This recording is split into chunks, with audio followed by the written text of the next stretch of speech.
College के canteen में शाम का वक्त था। 5 दोस्त अगले ट्रिप की बातें कर रहे थे। यार इस बार कहीं अलग चलते हैं, गोवा हर बार बोरिंग हो गया है। मयूर चुपचाप मोबाइल देखते हुए बोला, एक जगह है जहाँ लोग दिन में भी पूरे आराम से नहीं घूमते। सबकी नजर उस पर गई। कहाँ? मयूर ने सिर उठाया। दुमास बीच। एक पल की खामोशी। सूरत वाला दुमास? हाँ, मेरे गांव के पास है। कुशल की आंखों में चमक आ गई। अच्छा, वही हॉन्टेड बीच जिसके बारे में रील्स आती रहती है। मयूर हल्का सा मुस्कुराया, पर उसकी आंखें गंभीर थी। रील्स से पहले मैंने उसकी कहानी अपने गांव के बुजुर्गों से सुनी थी। मयूर ने कुर्सी पीछे खिसकाई। मेरी दादी कहा करती थी, जो कोई तमाने रात्रे दुमा सामाम नामा थी बोलवे तो पाचाला पारी ने जोसो नहीं। मतलब दुमास में रात को अगर कोई नाम लेकर बुलाए तो पीछे मुड़कर मत देखना। ये सब अफवाहें होंगी। हो सकती हैं, पर मेरे गांव में मछुआरे सूरज ढलने के बाद उस तरफ नाव नहीं ले जाते। नील अब तक चुप था। उसने बस इतना कहा, हर कहानी ऐसे ही शुरू होती है, पहले डर फिर उत्सुकता। तो यार वहीं चलते हैं ना, वैसे भी ट्रिप तो प्लान कर ही रहे हैं, साथ ही मयूर का गांव भी देख लेंगे। नहीं, ऐसी जगहों पर जाना कोई समझदारी नहीं है। हाँ, मैं बिल्कुल नहीं आऊंगी अगर वहाँ रात रुकना हुआ। नील कुछ नहीं बोला। उसके चेहरे पर ना हाँ थी ना ही ना। मेरे गांव के घर में रुक सकते हैं, वहाँ से बीच कुछ 2 घंटे है, बस देखने चले जाएंगे। एग्जैक्टली, बस देखने। सिर्फ दिन में, शाम होने से पहले वहाँ से निकल आएंगे। हाँ, कोई एडवेंचर नहीं। सबने हामी भरी। शुक्रवार सुबह की ट्रेन की सीटें, हंसी मजाक, चाय और फोन। शाम होते होते वो मयूर के गांव पहुंच गए। गांव शांत था, हवा में मिट्टी की गंध थी। सभी फ्रेश होकर बाहर आए। तभी कुशल बोला, चलो अभी चलते हैं दुमास। नहीं, हमने तय किया था दिन में। रात को जाने का कोई सवाल ही नहीं है। मयूर ने भी सिर हिला दिया। कुशल निराश हुआ, पर मान गया। अगली दोपहर उन्होंने ऑटो पकड़ी और 2 घंटे बाद दुमास बीच पहुंच गए। बीच लोगों से भरा हुआ था। लोग पानी में खेल रहे थे तो कहीं बच्चे बीच पर खेल रहे थे। कुछ बच्चे गुब्बारे लेकर दौड़ रहे थे। भाई यहाँ तो कार्निवल चल रहा है। तभी रिया ने जमीन की तरफ देखा। रेत इतनी काली क्यों है? नील ने पैर से रेत उड़ाई। ये रेत इतनी लूज है जैसे नीचे गड्ढा हो। कुशल ने मयूर की तरफ देखा। भाई सच बता, बीच पर इतनी काली मिट्टी कैसे? मयूर ने समुद्र की तरफ देखा। लोग कहते हैं यहाँ सैकड़ों सालों तक शमशान था। अहीनो इतिहासा अंधकर्मयाचे। सब चुप। राख मिट्टी में मिल गई। कुछ लोग ये भी कहते हैं कई अधजली लाशें यहीं दफन की जाती थीं। काली रेत पर लहरें जोर से टकराई। सफेद झाग और भी डरावना लग रहा था। सरकार ने बाद में शमशान दूसरी जगह शिफ्ट किया ताकि लोग समंदर के किनारे आ सकें। पर डर अब भी यही है। दिन में दुमास साधारण लगता है, पर कुछ जगहें अपना अतीत कभी पूरी तरह छोड़ती नहीं। दोपहर ढलने लगी थी। समुद्र की हवा अब ठंडी नहीं, भारी लगने लगी थी। अच्छा, एक बात नोट की तुम लोगों ने? सब रुक गए। पीछे तक लोग ही लोग हैं, पर यहाँ से आगे कोई भी नहीं। सच में जहां वो खड़े थे वहां से आगे बीच पूरा खाली था। तभी रेत पर झुका हुआ एक आदमी दिखाई दिया। फटी शर्ट, हाथ में बोरी, प्लास्टिक की बोतलें उठाता हुआ धीरे धीरे उनकी तरफ आ रहा था। मयूर, इसी से पूछते हैं। वो आदमी पास आया। उसकी आंखें थकी हुई थी और आवाज में अजीब ठंडापन। भाई, હવે અહીં में कोई के में નથી आवा तुम। घानी बड़ी जागे छे અને पानी स्वच्छ छे। कराना कहे भागे छे। सबने उसकी तरफ देखा। ज्याम मरता दे होने दफाना ववमम अव्याहता। हवा जैसे रुक गई। आ स्मशान ग्रह नो ए भाग छे ज्यां फक्त राख ज नथी, पण मृत देहो पण माटी मां भली जाए छे। रिया का चेहरा सफेद पड़ गया। नील ने बिना बोले कदम पीछे खींच लिया। आ रेती नीचे घणा लोको सुई रहा छे, तेथी ज लोको અહીં આવે છે। इतना कहकर वो आदमी आगे बढ़ गया। आरव ने चुपचाप अपनी खाली बोतल उसके हाथ में पकड़ा दी। कुछ पल तक कोई कुछ नहीं बोला। तभी कुशल की नजर दूर गई। वो देखो। दूर रेत के पार एक पुरानी सी छत दिखाई दे रही थी, जैसे कभी कोई इमारत रही हो। चल वहाँ चलते हैं। नहीं, और आगे नहीं। शाम होने वाली है, अंधेरा हुआ तो यहाँ से निकलना मुश्किल होगा। कुशल ने घड़ी देखी। अरे अभी 4 ही तो बजे हैं, 1 घंटे में वापस आ जाएंगे, 6 से पहले बाहर निकल जाएंगे। और पीछे लोग भी दिख रहे हैं। रिया, मैं बचपन से इसके बारे में सुनता तो आया हूँ, लेकिन आज पहली बार आया हूँ। वो रुक कर बोला। प्लीज थोड़ी देर के लिए चलते हैं ना। हवा जोर से चली, लहरें ज्यादा तेज लगने लगी। जैसे जैसे वो आगे बढ़ते गए, पीछे का शोर धीरे धीरे गायब होता गया। रिया की चाल धीमी हो गई। मैं आगे नहीं आऊंगी। सब रुक गए। मुझे ठीक नहीं लग रहा, मैं पीछे जाकर तुम्हारा इंतजार करती हूँ, तुम लोग जाकर आओ। आरव ने उसकी तरफ देखा और बिना कुछ कहे उसके साथ रुक गया। मैं भी रिया के साथ वापस जा रहा हूँ, हम तुम लोगों का इंतजार करते हैं। नील, कुशल और मयूर तीनों आगे बढ़ गए।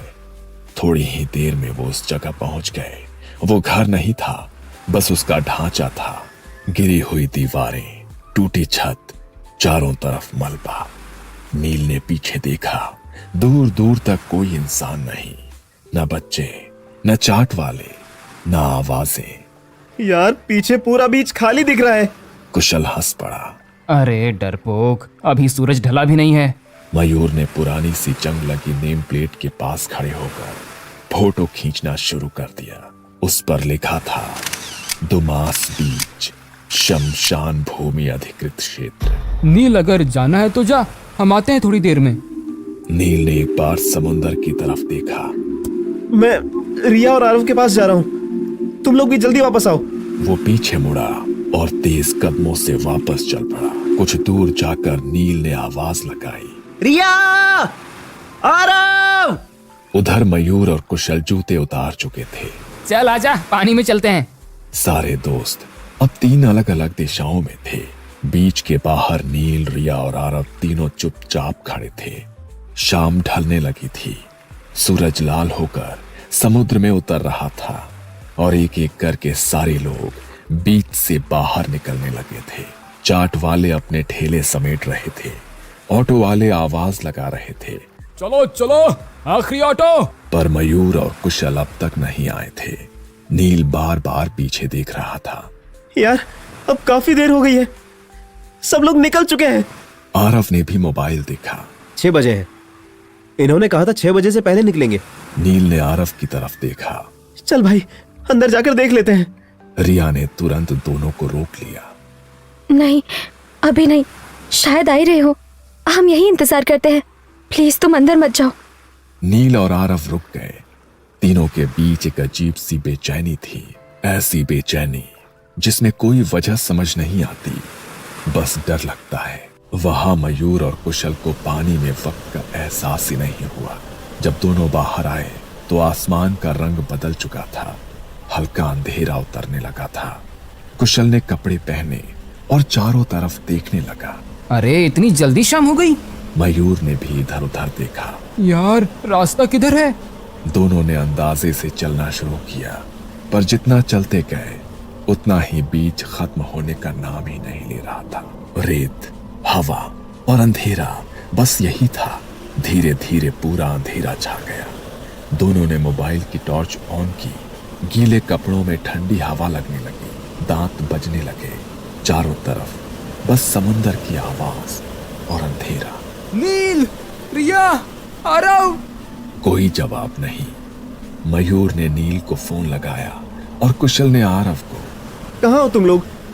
हम बाहर खड़े हैं, सब लोग कब का निकल गए हैं। हम चलते रहे पर रास्ता नहीं मिला, लग रहा है जैसे गोल गोल घूम रहे हैं। इतने में कॉल कट गई। कुशल ने मोबाइल देखा, बैटरी डेड। मयूर के फोन में 1% बैटरी बची थी। दोनों थक कर वहीं रुक गए और एक दूसरे का हाथ पकड़ लिया। तभी हवा के बीच एक आवाज आई। कुशल। बहुत प्यारी, बहुत मुलायम आवाज। थोड़ी देर में फिर से। कुशल। कभी समुंदर की तरफ से, कभी पीछे से, कभी सामने से। दोनों की रूह कांप गई।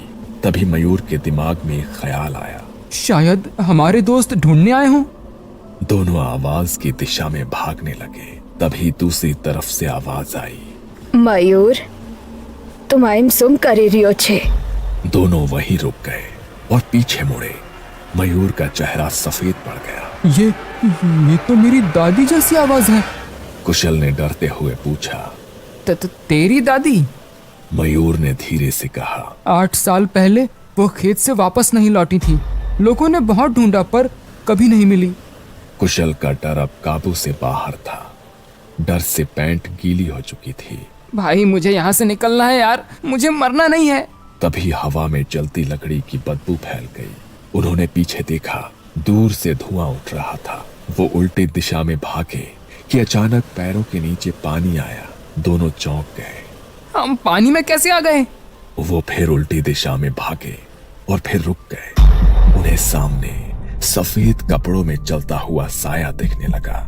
दोनों डर के मारे नीचे बैठ गए। आज तो खत्म हो गए भाई। उसने फोन देखा। रात के 12 बजे थे और तभी फोन ऑफ हो गया। अचानक कुत्तों के रोने की आवाज आने लगी और 10-12 कुत्ते भौंकते हुए उनके पास आए और उन्हें घेर लिया। कुशल बेल्ट उतार कर घुमाने लगा। मयूर उन पर मिट्टी फेंकने लगा। वो दोनों चीखे और धीरे धीरे पीछे हटने लगे।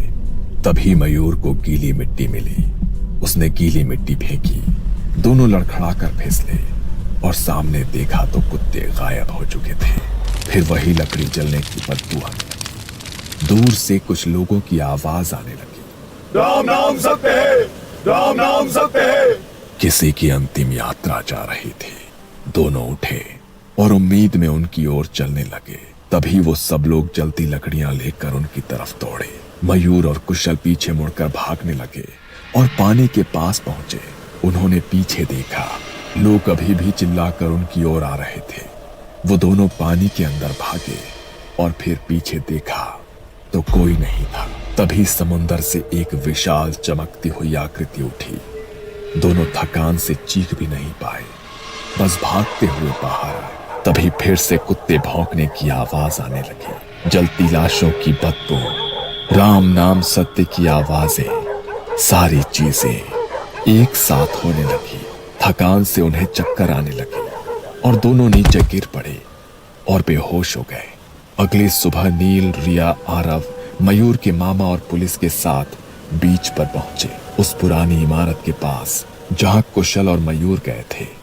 पर वहां पर कोई नहीं था। वो उन्हें ढूंढते हुए आगे गए। कुछ दूर पानी के किनारे मयूर और कुशल बेहोश पड़े मिले। उनके कपड़े गीले थे, शरीर पर रेत चिपकी थी। उन्होंने दोनों को उठाकर घर लाया। उन्हें दोपहर में होश आया, तब उन्हें तेज बुखार था। मयूर के मामा शाम को डॉक्टर को ले आए और उन्हें दवाइयां दी। रात को जब बुखार उतरा तो उन्होंने डर डर कर कल रात की पूरी कहानी सुनाई। रात में अभी भी शमशान है। मयूर आज भी जलती लकड़ी की बदबू से नींद में चिल्ला उठता है।